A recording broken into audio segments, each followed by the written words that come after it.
வணக்கம். நேதாஜி சுபாஷ் சந்திர போஸ் அவர்களின் வரலாறு.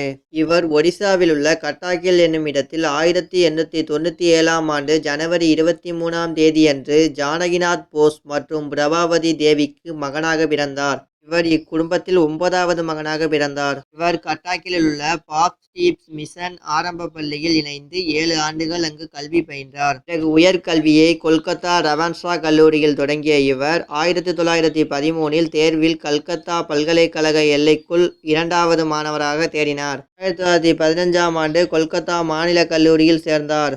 அக்காலத்தில் ஆங்கில இனவெறி மிக்க வரலாறு ஆசிரியர் இவருக்கு பாடம் கற்பித்தார். அவர் கல்வி கற்பிக்கும் நேரத்தில் இந்தியர்களை அவமதித்து வந்தார்.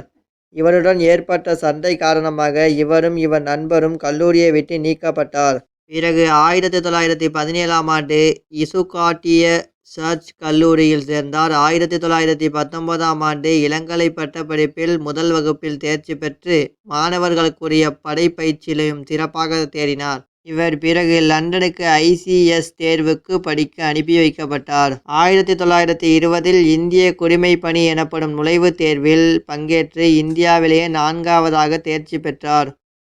தன் நாட்டை அடிமைப்படுத்தி வைத்திருக்கும் ஆங்கிலேயரிடம் வேலை செய்யக்கூடாது என கருதி தன் முயற்சியுடன் படித்து பெற்ற தனது பதவியை லண்டனிலேயே பணிதுறப்பு செய்தார். 1921இல் மும்பை துறைமுகத்தில் வந்து இறங்கினார். இவர் தொண்டர் படையின் தலைவராக நியமிக்கப்பட்டார். காங்கிரஸ் கட்சியில் இப்படை சட்டவிரோதமானது என ஆங்கிலேய அரசு அறிவித்தது. 6 மாத கால சிறை தண்டனை கொடுத்தது. இவர் 1922இல் சிறை தண்டனை முடிந்து வெளியே வந்தார். 1928இல் நடந்த கொல்கத்தா மாநாட்டில் மாகாண தலைவரான போஸ் காந்தியின் முடிவு தவறு என எதிர்த்தார். காந்தியின் பல முடிவுகளை நேரடியாகவே எதிர்த்த இவர் காங்கிரஸ் காரிய குழுவிலிருந்து நீக்கப்பட்டார். 1939இல் இவர் 2வது முறையாக காங்கிரஸ் தலைவர் பதவிக்கு போட்டியிட்டார்.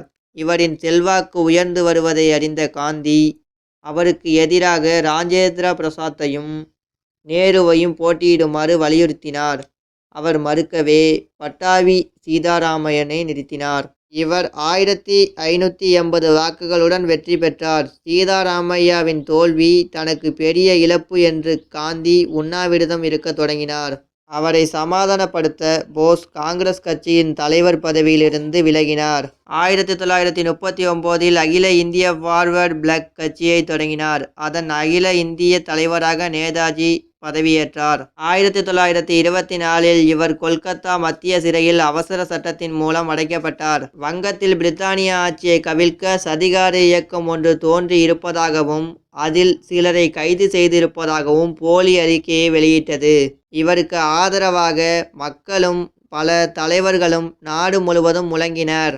கொல்கத்தா விரைந்து காந்தி உட்பட பல தலைவர்கள் இவருக்கு ஆதரவை தெரிவித்தனர்.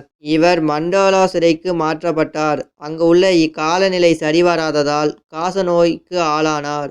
நோயின் தீவிரத்தால் படுத்த படுக்கையானார். அந்த அரசு மருத்துவ பரிசோதனை கூட இவரை அனுமதிக்கவில்லை. 1926இல் தேர்தலில் இவரை சட்டமன்ற வேட்பாளராக காங்கிரஸ் நிறுத்தியது. இவரை சிறையை விட்டு வெளியே கொண்டுவர இது ஒரு சரியான முடிவு என கருதியது.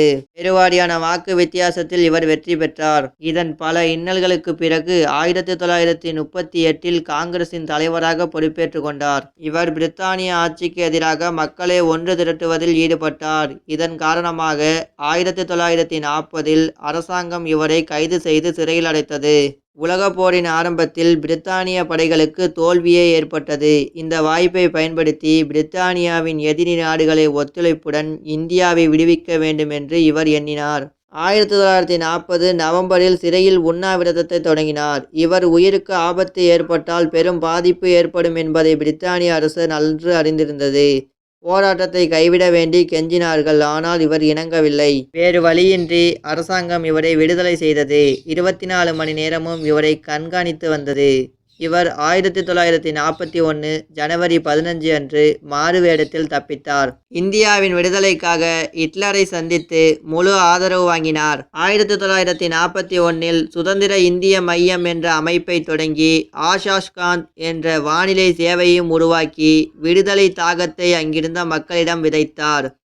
நாட்டுக்கென தனி கொடியையும் உருவாக்கி ஜனகண மனகண பாடலை தேசிய கீதமாகவும் அறிவித்தார். பர்மாவிலிருந்து இந்திய தேசிய படையை இந்தியாவை நோக்கி நகர்த்தினார். ஆனால் பிரித்தானிய படைகளுக்கு முன் தாக்கு பிடிக்க முடியாமல் இப்படை தவித்தது. மனம் தளராமல் இந்திய எல்லைகளை நோக்கி வந்த வீரர்களை கொத்து கொத்தாக கொன்று குவித்தது. பிரித்தானிய படை இந்திய தேசிய படையை தோல்வியை தழுவியது. இவர் 1937 டிசம்பர் 27 அன்று எமிலியை திருமணம் செய்து கொண்டார். லாகூரில் நடைபெற்ற காங்கிரஸ் கருத்தரங்கில் முழு விடுதலை பெறுவதை தான் குறிக்கோள் என்று ஏற்றுக்கொண்டது. இவர் 2 முறை தொடர்ந்து காங்கிரஸ் கட்சியின் தலைவராக தேர்ந்தெடுக்கப்பட்டார். இவரின் புகழ்பெற்ற சூளுரை இரத்தத்தை தாருங்கள், உங்களுக்கு விடுதலையை பெற்று தருகிறேன். பிரித்தானிய படையில் இருந்த இந்திய போர்க்கைதிகளை கொண்டு இந்திய தேசிய இராணுவத்தை மறுசீரமைத்தார். இவர் இந்திய தேசிய இராணுவத்தில் பெண்களுக்கென தனி பிரிவன ஜான்சி ராணி படையை தொடங்கியவர். இவர் ஆகஸ்ட் 18, 1945ஆம் ஆண்டு தாய்வான் வானூர்தி தளத்தில் விபத்தில் இறந்ததாக அறிவித்தது. ஆனால் தாய்வான் நாட்டில் அப்படி ஒரு வானூர்தி விபத்து நடக்கவில்லை என கூறி மறுத்தது. இந்த செய்தி இந்திய மக்களை நிலைகுலைய செய்தது.